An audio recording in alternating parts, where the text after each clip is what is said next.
हर हर महादेव। मित्रों, भगवान किसको देते हैं और किससे छीन लेते हैं? मित्रों, भगवान को मानने वाले तो बहुत हैं, पर भगवान किसको मानते हैं यह बता पाना बहुत कठिन है। अक्सर आपने देखा होगा कि जो लोग दुखी रहते हैं, जो लोग गरीब रहते हैं, वे कहते हैं कि ना जाने भगवान ने हमारी जिंदगी ऐसी क्यों बनाई है। पता नहीं भगवान ने हमें इतना गरीब क्यों बनाया है। क्या हमारी जिंदगी में दुख के अलावा कुछ नहीं है? मित्रों, क्या भगवान को मानने से भगवान प्रसन्न हो जाते हैं? कुछ लोग तो ऐसे हैं जो भगवान को मानते ही नहीं।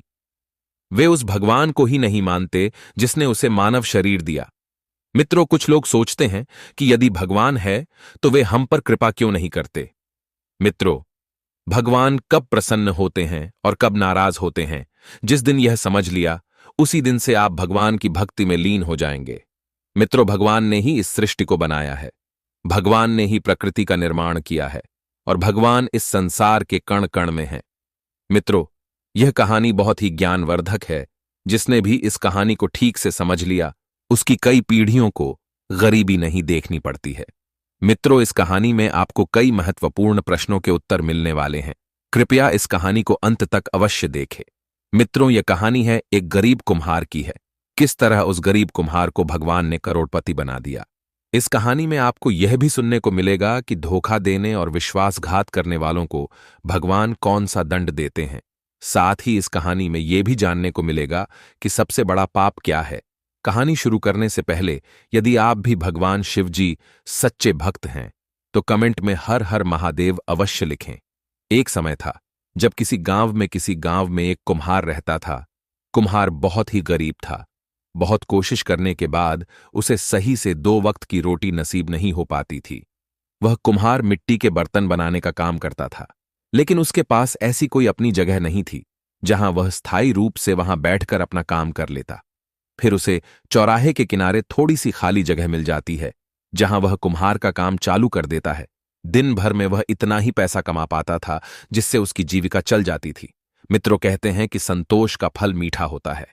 वह कुम्हार गरीब तो था, लेकिन उसके अंदर संतोष था। वह अपने इसी काम से जीवन व्यतीत करता था। इसी तरह उसका जीवन कट रहा था। फिर समय आता है जब सावन का महीना आता है। मित्रों, सावन का महीना बहुत पवित्र होता है। सावन का महीना भगवान शिव जी को समर्पित है। सावन के महीने में भक्त सोमवार का व्रत रखते हैं और शिवलिंग पर जल, दूध और बेलपत्र चढ़ाते हैं। सावन के महीने में कावड़ यात्रा होती है जिसमें भक्त गंगा जल लाकर भगवान शिव जी पर चढ़ाते हैं और हर दिन शिव मंदिरों में भजन कीर्तन और विशेष पूजा होती है। हर दिन की तरह वह कुम्हार चौराहे पर मिट्टी के बर्तन बना रहा था। सावन का महीना चल ही रहा था और भगवान भोलेनाथ के अनेक भक्त कावड़ लेकर जा रहे थे। कुम्हार उसी चौराहे के किनारे बैठा हुआ मिट्टी के बर्तन बना रहा था। तब उसने देखा कि भारी भीड़ के साथ लोग कावड़ लेकर भगवान शिव को अर्पण करने के लिए मस्ती में चले जा रहे हैं। जब कुम्हार ने लोगों को भगवान शिव पर जलाभिषेक करने के लिए जाते हुए देखा तो उस कुम्हार के अंदर भी एक भावना उत्पन्न हुई कि मैं भी भगवान शिव के लिए कावड़ ले जाऊं और उनका जलाभिषेक करूं। लेकिन वो बेचारा कुम्हार सोच कर ही रह गया और सोचने लगा कि मेरे पास तो इतना पैसा ही नहीं है कि मैं कावड़ ले जाऊं। पूरे दिन कमाता हूं तब 2 वक्त की रोटी मिल पाती है, फिर कावड़ के लिए पैसे कहां से लाऊंगा। पूरे दिन काम करके बस इतना ही कमा पाता हूं। वो कुम्हार यह सब बातें सोचकर हार मान लेता। लेकिन भगवान शिव के प्रति उसके मन में भक्ति का भाव जागृत हो चुका था। उसने यह फैसला किया कि मैं भगवान भोलेनाथ पर कावड़ ले जाकर जलाभिषेक जरूर करूंगा। अभी नहीं तो अगले साल जब सावन का महीना फिर से आएगा। मित्रों, इस प्रकार के विचार करने के बाद वह अपने रोज के काम में व्यस्त रहता है। लेकिन उस दिन से भगवान शिव के प्रति उसके मन में भक्ति बढ़ती चली गई। अब तो वह सुबह शाम भगवान शिव की पूजा करता था और पूरे दिन चौराहे के किनारे जाकर अपना काम करता था। एक दिन की बात है, उस कुम्हार ने सोचा कि मैं एक मिट्टी का गुल्लक बना लेता हूं जिसमें पैसे भरे जाते हैं। कुम्हार ने सोचा, मैं रोज जितना कमाता हूं उसमें से कुछ पैसे गुल्लक में डालता रहूंगा। इस तरह मैं 1 साल में बहुत इतना पैसा इकट्ठा कर लूंगा कि अगले साल भगवान भोलेनाथ के लिए कांवर लेकर जाऊं और उनका जलाभिषेक कर सकूं। मित्रों, फिर वह कुम्हार एक गुल्लक बना लेता है और उस गुल्लक को अपने घर लेकर चला जाता है और अपने घर जाकर अपनी पत्नी से कहता है, देखिए मैं आज गुल्लक बनाकर लाया हूं। तब उसकी पत्नी कहती है, इसका क्या करोगे? तब वह कुम्हार कहता है, हे प्रिय, आज से हम जितना भी पैसा कमाते हैं उसमें से कुछ पैसा इस गुल्लक में डाल दिया करेंगे। धीरे धीरे 1 साल में कुछ पैसे इकट्ठे हो जाएंगे। उसके बाद उन पैसों से मैं एक कावड़ तैयार करूंगा और उस कावड़ को ले जाकर भगवान भोलेनाथ का जलाभिषेक करूंगा। कुम्हार कहता है, मेरे मन में भी भगवान भोलेनाथ को कावड़ चढ़ाने की इच्छा उत्पन्न हो रही है। मित्रों, कुम्हार की बात सुनकर उसकी पत्नी बड़ी खुश होती है और कहती है, स्वामी जी, अगर ऐसी बात है तो आज से मैं भी आपके इस काम में सहयोग करूंगी। मित्रों, अब तो वो कुम्हार और उसकी पत्नी भगवान भोलेनाथ की पूजा करते हैं और पूरे दिन अपना काम करते हैं। शाम को जो पैसा कमा के कुम्हार लाता है उसमें से जो पैसे बचते थे उस गुल्लक में डाल देता था। मित्रों, धीरे धीरे समय बीतता चला गया और 1 साल के बाद में उसने अपनी गुल्लक को भी भर लिया। इधर जब सावन का महीना आ जाता है तो सावन के महीने में हर साल की तरह भगवान शिव के भक्त अपनी अपनी कावड़ लेकर के जलाभिषेक करने के लिए भगवान शिव के मंदिर की ओर चल पड़ते हैं। इधर कुम्हार ने जैसे ही देखा तो उसने भी सोचा, अब इस सावन में, इस साल में तो मैं जरूर भगवान शिव के ऊपर कावड़ चढ़ाऊं। दोस्तों, अब वो अपने घर चला जाता है और घर जाकर के अपनी गुल्लक को तोड़ता है तो उसमें से जो पैसे निकलते हैं उन्हें ले जाकर बाजार से कावड़ तैयार करता है। एक प्यारी सी कावड़ खरीदता है और उसको बहुत अच्छी तरह सजाता है। फिर बड़े भाव के श्रद्धा के साथ गंगा स्नान करने के लिए जाता है। गंगा स्नान करता है और वहां पर अपने लौटे में जल भरकर अपनी कावड़ में रखकर भगवान शिव को जलाभिषेक करने के लिए चल पड़ता है। अब तो दोस्तों, शिव के मंदिर की ओर वो बड़ा खुश होके शिव का गुणगान करता हुआ कुम्हार चला जा रहा था। कावड़ उसने अपने कंधे पर रखी हुई थी और बड़ी ही मस्ती में बड़े भाव के साथ निष्काम भाव से भगवान शिव के मंदिर की ओर चलता चला जा रहा था। मित्रों, उधर भगवान शिव और माता पार्वती यह दृश्य देख रहे थे। मित्रों कहते हैं, भगवान की नजरों से कोई नहीं बचा है, वह सबको देखते हैं। पर कुछ मूर्ख लोगों को लगता है कि चाहे जितना गलत काम करो, हमें कौन देख रहा है। वे लोग दुनिया वालों से तो डरते हैं पर भगवान से नहीं डरते। वे ये भूल जाते हैं कि संसार के कण कण में ईश्वर है और हमारा हर एक कर्म देख रहा है। मित्रों, भगवान शिव और माता पार्वती देख रहे थे तो पार्वती जी ने कहा कि प्रभु, देखो आपका कितना प्रिय भक्त है। 1 साल से बेचारा इस दिन के लिए पैसा जमा कर रहा था। 1 साल के बाद में पैसा इकट्ठा करके इसने कांवड़ बनाई है और आपके ऊपर जल चढ़ाने के लिए बड़े भाव के साथ चलता चला जा रहा है। मित्रों, तब भगवान शिव कहते हैं, हे प्रिय, देख तो मैं भी रहा हूं, तुम सही कह रही हो। यह मेरा भक्त मुझसे मिलने के लिए 1 वर्ष से योजना बना रहा है, एक एक पैसा इकट्ठा कर रहा था। लेकिन अब मैं इस भक्त की परीक्षा लेना चाहता हूं कि यह मेरा भक्त असली है या नकली। इसके मन में वास्तव में मेरे प्रति आस्था है या फिर ऐसे ही ऊपर से मेरा नाम ले रहा है। मैं देखना चाहता हूं, मैं इसके दिल में बसा हुआ हूं कि नहीं। तब माता पार्वती ने मना किया, हे प्रभु, इसकी परीक्षा मत लो। यह बेचारा बहुत गरीब है। 1 साल में बेचारे ने पैसा इकट्ठा कर पाया है और आप परीक्षा लेकर उसे और भी ज्यादा दुख दोगे। अगर वह परीक्षा में सफल ना हुआ तो बेचारा मन मार कर रह जाएगा और आपके ऊपर जलाभिषेक करने की उसकी इच्छा अधूरी रह जाएगी। भगवान भोलेनाथ कहने लगे, हे देवी, आप चिंता क्यों करती हैं? हमारे जो भक्त हुआ करते हैं सच्चे भक्त होते हैं और मैं उसी भक्त की परीक्षा लेता हूं। जिस भक्त को मैं अच्छी तरह से जान लेता हूं किस भक्त के अंदर हमारे प्रति भक्ति है या नहीं है, इसलिए हमें इसकी परीक्षा जरूर लेना चाहिए। माता पार्वती ने कहा, प्रभु जैसी आपकी इच्छा। मित्रों, कुम्हार तो झूमता हुआ भगवान भोलेनाथ का कीर्तन करता हुआ कावड़ लेकर चलता चला जा रहा था। इधर क्या होता है, भोलेनाथ बूढ़े बाबा का भेष बनाते हैं और जिस रास्ते से सभी अपने अपने कावड़ को लेकर उसमें जल लेकर चले जा रहे थे, उसी रास्ते में जाकर के भगवान भोलेनाथ बूढ़े बाबा का वेश बनाकर बैठ जाते हैं। अब तो उस रास्ते से जो भी कावड़ वाला निकलता है तो भगवान भोले बाबा उससे पानी मांगते हैं और कहते कि हे भाई, मुझे थोड़ा जल पिला दो, मैं बड़ा प्यासा हूं। प्यास की वजह से मेरा दम निकला जा रहा है। कृपया मुझ प्यासे को पानी पिलाकर मेरी जान बचाइए।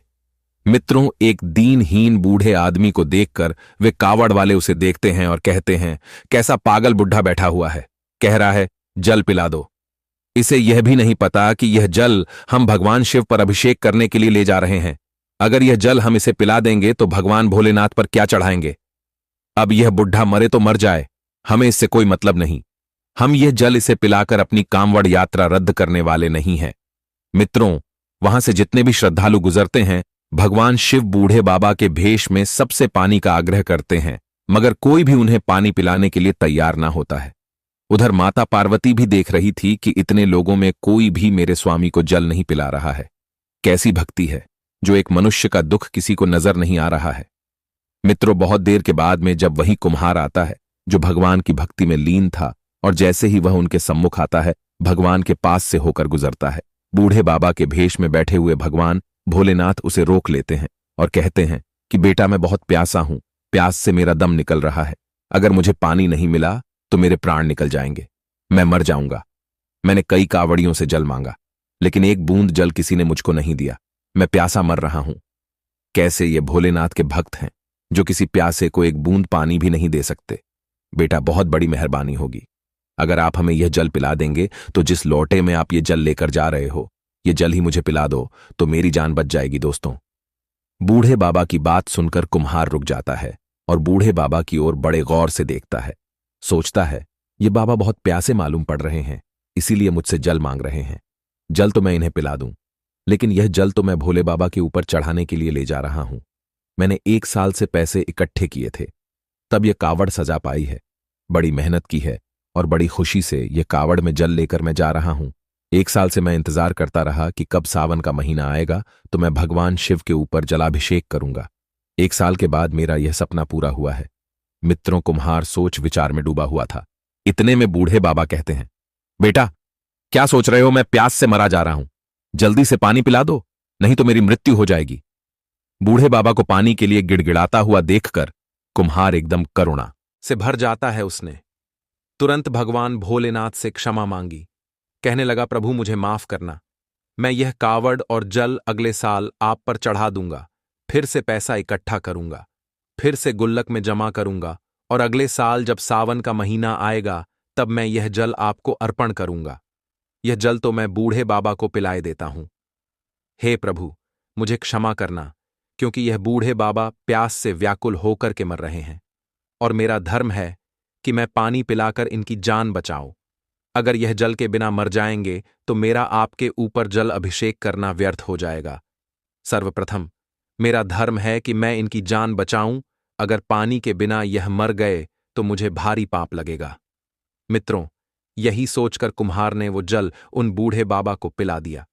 मित्रों, उसे नहीं मालूम था कि यह बूढ़े बाबा ही भगवान भोलेनाथ है, लेकिन उसने मानव सेवा को ही अपना सबसे बड़ा धर्म समझा और उन्हें पानी पिला दिया। उसके बाद जब उनकी प्यास शांत होती है तो कुम्हार उन्हें प्रणाम करता है और कहता है कि बाबा, अब मैं अपने घर वापस जा रहा हूं, क्योंकि अब मेरे पास भोले बाबा पर चढ़ाने के लिए जल तो नहीं है। कोई बात नहीं, मैं भगवान को जल अगले वर्ष चढ़ा दूंगा। दोस्तों, यह कह के वो कुम्हार जो था वह अपने घर के लिए वापस चलने लगता है। तब भगवान शिव, जो बूढ़े बाबा के भेष में थे, उन्होंने उसे रोक लिया और कहा कि बेटा, रुक जाओ, तुम अपने घर जा रहे हो और घर कभी खाली हाथ नहीं जाते हैं। जब भी आप घर जाएं तो कुछ ना कुछ लेकर जाएं। मैं तुमको कुछ दे रहा हूं, इसे लेके जाइए। कुम्हार सोचने लगा, पता नहीं ये बूढ़े बाबा क्या देंगे। कुम्हार ने कहा, ठीक है, जैसी आपकी इच्छा। मित्रों, भोले बाबा ने बेलपत्र निकाले और उन बेलपत्रों को उस कुम्हार को दे दिया और कहा कि यह बेलपत्र तुम अपने लोटे में रख लेना और यह लौटा ले जाना, और शाम के लिए जहां तुम पूजा करते हो उस जगह को लीप करके इस लोटे को बंद करके रख देना, और सुबह दोनों लोग पत पत्नी उठना, पूजा करना। पूजा करने के बाद में ये लौटा खोल कर देखना। मित्रों, भोले बाबा जो थे वह बेलपत्र देने के बाद में वहां से चल देते हैं। कुछ दूर आगे जाकर अंतर्ध्यान हो जाते हैं और कुम्हार जो था वह वहीं से अपने घर वापस आ जाता है। घर जाकर के अपनी पत्नी को सारी घटना बताई। पत्नी कहती है, कोई बात नहीं, अगले साल भगवान शिव के लिए जल चढ़ा देना। तब कुम्हार कहता है, हे प्रिय, जिन बूढ़े बाबा को मैंने जल पिलाया था उन्होंने यह लौटा दिया है। आप उस जगह को लीपिए जहां पूजा करते हैं। उन्होंने कहा कि ये लौटा जहां पूजा करते हो वहां लीप कर रख देना, और सुबह पूजा करने के बाद इस लौटे को खोल कर देखना। मित्रों, उसकी पत्नी ने वो जगह लीपी और लौटे को बंद करके उसी जगह पर रख दिया। और जब सवेरा हुआ तो पति पत्नी जागते हैं। जागने के बाद में स्नान ध्यान करते हैं और उसके बाद में पूजा करते हैं। पूजा करने के बाद में जब वो कुम्हार लौटा खोलता है तो उस लौटे को देखकर हैरान रह जाता है। उसने देखा कि लौटा सोने की मोहरे से भरा हुआ था। कुम्हार ने जब लौटे में सोने की मोहरे देखी तो उसकी आंखों में आंसू आ जाते हैं। वे दोनों पति पत्नी रोने लगते हैं। कहने लगे, प्रभु, यह तो अपार धन है। लगता है भोलेनाथ ने हम पर कृपा की है। कुम्हार अपनी आंखों से आंसू बहाते हुए अपनी पत्नी से कहता है, प्रिय, देख रही हो, मुझे लगता है कि उन बूढ़े बाबा के वेश में जो बाबा थे वे भोले बाबा ही थे। मैंने वह जल भोलेनाथ को ही पिलाया था, लेकिन मैं उन्हें पहचान नहीं सका। धन्य है प्रभु आपकी लीला। उन्हीं की कृपा से वह बेलपत्र सोने की मोहरों में बदल गई। मित्रों, अब तो कुम्हार की श्रद्धा भगवान भोलेनाथ में और बढ़ जाती है। सोने की मोहरें देखकर दोनों पति पत्नी बहुत खुश होते हैं और उसके बाद में उन्हीं मोहरों को बेचकर कुम्हार जो था एक दुकान खरीदता है और दुकान में कपड़े का नया व्यापार चालू कर देता है। धीरे धीरे उसकी दुकान बहुत अच्छी चलने लगी। भोले बाबा की कृपा से धीरे धीरे उसने दुकान से इतनी तरक्की कर ली कि उसने बहुत पैसा कमा लिया। पैसा कमाने के बाद में उसने बहुत अच्छा एक मकान बनाया और बहुत अच्छा मकान बनाकर दोनों पति पत्नी आनंद से उसमें रहने लगते हैं और भगवान भोलेनाथ की भक्ति में डूब जाते हैं, क्योंकि अब उनके पास पैसे की कोई कमी नहीं थी। मित्रों, वो कुम्हार पैसे वाला तो बन गया, लेकिन उसने भोलेनाथ की भक्ति करना नहीं छोड़ा। क्योंकि मित्रों, कुछ लोग ऐसे हुआ करते हैं इस दुनिया में, अगर भगवान उनके ऊपर कृपा कर दे और उनके घर में धन दौलत के भंडार भर दे तो लोग भगवान को भूल जाते हैं। लेकिन दोस्तों, उस कुम्हार ने भगवान को भुलाया नहीं और दिन प्रतिदिन भगवान की भक्ति करता रहा। भगवान शिव उसके घर में खुशियां देते रहे। मित्रों, उस कुम्हार का एक भाई था। उसकी पहले से ही एक दुकान थी। उसकी भी दुकान बहुत अच्छी चल रही थी। अचानक उसने देखा कि सड़क किनारे बैठकर जो मेरा भाई मिट्टी के बर्तन बनाता था, जिसको सुबह शाम की रोटी मिलना भी मुश्किल था, वो आज अचानक से इतना अमीर कैसे बन गया। इसने दुकान भी खरीद ली और इसने एक अच्छा सा घर भी बना लिया। इसके पास तो बहुत पैसा है। अपने भाई की तरक्की देखकर उसे बहुत जलन होती है। अपने कुम्हार भाई की तरक्की उससे हजम नहीं होती है। अब वह इस बात से दुखी रहने लगा। मित्रों, यह स्वाभाविक है। अगर आपके पास धन अधिक हो जाता है, अच्छी कमाई होने लगती है, तो ईर्ष्या करने वाले लोग बढ़ जाते हैं। मित्रों, इस प्रकार कुम्हार का भाई उससे जलने लगा। वह उसे किसी भी तरह से नीचे गिरा देना चाहता था। उसने क्या किया कि उस कुम्हार के ऊपर चोरी का आरोप लगा दिया और गांव वालों से कह दिया, इस कुम्हार ने हमारी दुकान से पैसे चुराए, हमारी दुकान से कपड़े चुराकर अपनी दुकान में रख लिए हैं। दोस्तों, गांव वालों ने उसे पूछा कि क्या तुमने चोरी की है? तुमने अपने भाई की दुकान से पैसे चुराए हैं? मित्रों, उसका भाई भी वहीं खड़ा हुआ था। भाई कह रहा था, हां भैया, इसने हमारी दुकान से पैसे चुराए हैं और सामान भी चुराया है, इसलिए इतना बड़ा पैसे वाला बन गया है। मित्रों, अपने भाई की बात सुनकर वह कुम्हार रोने लगता है और कहता है, नहीं नहीं भाई, मैंने तुम्हारा कुछ नहीं चुराया है। यह तो बूढ़े बाबा की कृपा है। उन्होंने ही मेरे लिए सब कुछ दिया है। दोस्तों, उसने सारी बात बताई, सारी घटना ज्यों की त्यों कह सुनाई, लेकिन लोगों को विश्वास नहीं हुआ। लोग कहने लगे कि यह बूढ़े बाबा कौन है? कुम्हार ने जवाब दिया, बूढ़े बाबा अर्थात भोलेनाथ ने हमें सब कुछ दिया है। उसने बताया कि मैं भगवान पर जलाभिषेक करने जा रहा था। रास्ते में एक प्यासे बूढ़े बाबा मिले। मैंने उन्हें वो जल पिला दिया। उन्होंने मुझे बेलपत्र दिए थे। वो बेलपत्र ही सोने की मोहरे में बन गई। उन्हीं मोहरों को बेचकर मैंने यह सब किया है। मैंने किसी की चोरी नहीं की है। मित्रों, कुम्हार की बात सुनकर सब हंसने लगे और कहने लगे कि यह पागल है। भोले बाबा किसी को देने के लिए स्वयं चलकर नहीं आते। कुम्हार ने कहा, नहीं, आप विश्वास करिए, ये भोले बाबा ने ही मुझको दिया है। लेकिन दोस्तों, कहते हैं ना कि इस दुनिया के लोग बड़े अजीब हैं। जब तक चमत्कार नहीं देख लेते तब तक विश्वास नहीं करते। यही कारण है कि लोगों के पास भगवान भी जाए तो भी वे नहीं पहचान पाते हैं, क्योंकि उनके ऊपर लोभ के नाम का पर्दा पड़ा हुआ है। लोभ लालच में इतने फंसे हुए हैं, इसलिए भगवान को पहचान नहीं पाते।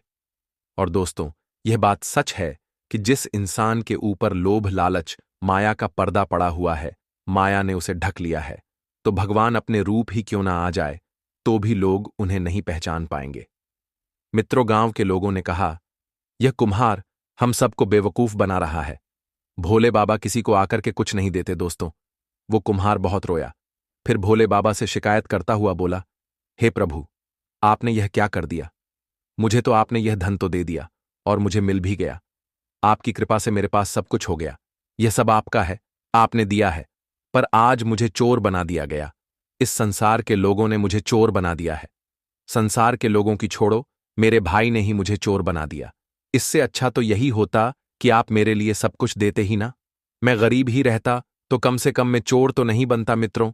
इस तरह वो कुम्हार भोले बाबा को याद करता है और बहुत रोता है। फिर उसके भाई ने कहा कि देखो भाइयों, हम ऐसे नहीं मानेंगे। हम पूरे गांव की पंचायत बैठाए। यह ऐसे नहीं मानने वाला, जब पंचायत बुलाई जाएगी तभी अपना अपराध स्वीकार करेगा। मित्रों, अगले दिन उसका भाई पूरे गांव की पंचायत बुलाता है। पंचायत में पूछा कि भाई यह बताओ तुम्हारा पैसा किसने चुराया। तो उसने बताया कि मेरा कुम्हार भाई चोर है। इसने मेरी दुकान का सारा सामान चुरा लिया है। मेरा पैसा चुराकर यह अमीर बन गया है। मुझे मेरा पैसा दिलाए।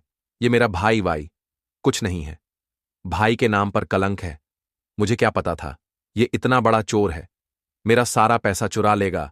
मेरी दुकान से सामान चुराकर इसने अपनी दुकान में रख लिया। पंचों ने कुम्हार से पूछा, क्या यह सब सच है कि तूने पैसा चुराया है दोस्तों? कुम्हार रोता हुआ हाथ जोड़ करके कहता है, हे पंच परमेश्वर, मैं आपको परमेश्वर मानता हूं और मैं सच कहता हूं कि मैंने इनकी दुकान से कोई पैसा नहीं चुराया है, न कोई सामान चुराया है। मेरे ऊपर तो बूढ़े बाबा की अर्थात भोले बाबा की कृपा हुई है, जो आज भी हमारे पास है। यह सब भोले बाबा ने दिया है। दोस्तों, उसने पंचों को भी अपनी सारी दास्तान सुनाई, लेकिन फिर भी पंचों को उस पर विश्वास नहीं हुआ। पंच लोग उसको डांटने लगे और कहने लगे, अच्छा, तो अब तू हम पंचों को भी पागल बनाना चाहता है? अरे भोले बाबा किसी को चलकर देने थोड़ी ही आते हैं। तू बिल्कुल झूठ बोल रहा है। उसने कहा, नहीं पंच परमेश्वर, मैं सच कह रहा हूं, मुझे भोले बाबा ने दिया है। लेकिन दोस्तों, पंचों को भी विश्वास नहीं हुआ। अब तो कुम्हार बड़ा दुखी होता है और भोले बाबा को याद करके रोने लगता है कि हे प्रभु, कैसी लीला है, आज कैसा फंस गया। मेरे भाई ने मुझे फंसा दिया। मैं बहुत बड़ा चोर बन गया हूं। प्रभु, तू ही रक्षा कर सकता है। तू ही मुझे इस कलंक से निकाल सकता है। मित्रों, जब वह कुम्हार रोता रोता भोले बाबा को याद करता है, तो दोस्तों क्या होता है कि भोले बाबा वहां पर प्रकट हो जाते हैं। भोले बाबा क्रोधित होते हुए बोले, दुष्ट लोगों, तुम मेरे निर्दोष भक्त को क्यों परेशान कर रहे हो? इसने किसी का कुछ नहीं चुराया है। इसे जो कुछ दिया है मैंने दिया है। मित्रों, जैसे ही भोले बाबा को सबने देखा तो सारे के सारे लोग उनके सामने नतमस्तक हो गए और क्षमा मांगने लगे। प्रभु क्षमा करना। भोले बाबा ने बताया कि इसका भाई ईर्ष्या बस अपने भाई से जलता है, इसलिए उसने इस पर चोरी का इल्जाम लगाया है। सबसे बड़ा चोर, सबसे बड़ा दुष्ट, सबसे बड़ा स्वार्थ इसका भाई है। जरा सोचो, जब मेरा भक्त गरीब था, सड़क पर मिट्टी के बर्तन बनाता था, 2 वक्त की रोटी मिलना इसके लिए मुश्किल थी, तो इसके भाई ने इतना पैसे वाला होते हुए भी कभी इसकी मदद नहीं की। इसने कभी अपने भाई से यह नहीं पूछा कि तुम्हें क्या दुख है, तुम्हें क्या परेशानी है, और जब मैंने उसे दे दिया तो उस पर चोरी का इल्जाम लगा रहा है। सबसे बड़ा दुष्ट इसका भाई है। हमारा भक्त कभी चोर नहीं बन सकता। यह झूठ बोलकर इसको फंसा रहा है। अब मैं तुम सब लोगों को नहीं छोड़ूंगा। मेरे भक्त को परेशान करने की सजा तुमको जरूर मिलेगी। दोस्तों, सारे के सारे लोग भगवान भोले के सामने जमीन पर नतमस्तक होकर गिर पड़े और सब क्षमा मांगने लगे। कहने लगे, प्रभु हमें माफ करना, हम आपकी लीला नहीं समझ पाए। मित्रों, सबने क्षमा मांगी। उसके बाद में भोलेनाथ का क्रोध कुछ शांत होता है। फिर अपने भक्त कुम्हार से कहते हैं, हे पुत्र, हमसे वरदान मांगो, मैं तुमसे बहुत खुश हूं। दोस्तों, तब कुम्हार कहता है, हे प्रभु, सबसे पहले तो आप इन सब लोगों को क्षमा कर दो, क्योंकि यह लोग नहीं जानते थे। और यदि आप हमें वरदान ही देना चाहते हो तो मैं आपसे यही वरदान मांगता हूं कि आपके चरणों में मेरी भक्ति बनी रहे। जब तक मैं इस संसार में जीवित रहूं, आपके चरणों में ही भक्ति करता रहूं, आपका ही नाम जपता रहूं, मैं आपके नाम का गुणगान करता रहूं, और जब भी मेरे प्राण निकले तो आपका नाम लेते ही मेरे प्राण निकले। दोस्तों, अपने भक्त की बात सुनकर के भगवान शिव तथास्तु कहते हैं और वहां से अंतर्ध्यान हो जाते हैं। सारे लोग और उसका भाई उस कुम्हार से माफी मांगते हैं और कहते हैं कि तुम ही सबसे बड़े भक्त हो। हम लोग तो मोह जाल में फंसे हुए हैं, इसलिए हम अच्छाइयों को नहीं पहचान पाते हैं, हम बुराइयों को ही देख पाते हैं, और अच्छाई वही लोग देख पाते हैं जो मोह माया से, लोभ लालच से दूर है। मित्रों, इस कहानी से हमको यह सीख मिलती है कि भक्ति के अंदर बहुत बड़ी शक्ति हुआ करती है।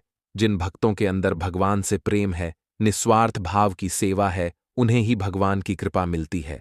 भगवान उनके मांगने से पहले ही उन्हें उनकी आवश्यकता को समझ लेते हैं, और जिनके अंदर अभिमान है, घमंड है, ऊपर से दिखावा है, समाज के प्रति दया भाव नहीं है, लोग सोचते हैं कि मैं बहुत बड़ा दान कर रहा हूं, ये जताने की भावना है, मैं भंडारे कर रहा हूं, ये दिखाना चाहते हैं, लेकिन भगवान के प्रति भाव नहीं है, दिल में प्रेम नहीं है, तो उनकी बड़ी से बड़ी सेवा भी, बड़ी से बड़ी दौलत भी भगवान स्वीकार नहीं करते।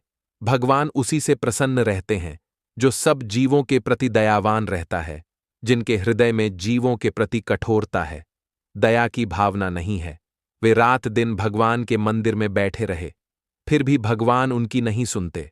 भगवान को प्रसन्न करने का अर्थ है समस्त जीव जंतुओं के प्रति दयावान रहना, किसी भूखे प्यासे, दीन दुखी, रोगी, बीमार की सहायता करना। मित्रों, भक्ति में अपार शक्ति होती है। यह केवल एक भाव नहीं, बल्कि आत्मा और परमात्मा के बीच का पवित्र संबंध है। भक्ति में वह शक्ति है जो असंभव को भी संभव बना देती है। आइए विस्तार से समझते हैं कि भक्ति में कैसी और कितनी शक्ति होती है। भक्ति ही एकमात्र ऐसा मार्ग है जिससे भगवान बिना किसी दिखावे के केवल हृदय की सच्चाई से प्रसन्न होते हैं। जैसे शबरी की भक्ति ने भगवान राम को उनके आश्रम तक खींच लाया। मीराबाई के प्रेम और समर्पण ने उन्हें विष से भी अमृत दिलाया। मित्रों, सच्चे भक्त पर चाहे कितनी भी विपत्ति क्यों ना आ जाए, उसका ईश्वर हर संकट से रक्षा करता है। प्रहलाद को अग्नि, विष, हाथी, नाग कुछ भी नहीं मार सका, क्योंकि वह नारायण का भक्त था। भक्ति से आत्मा को शांति मिलती है।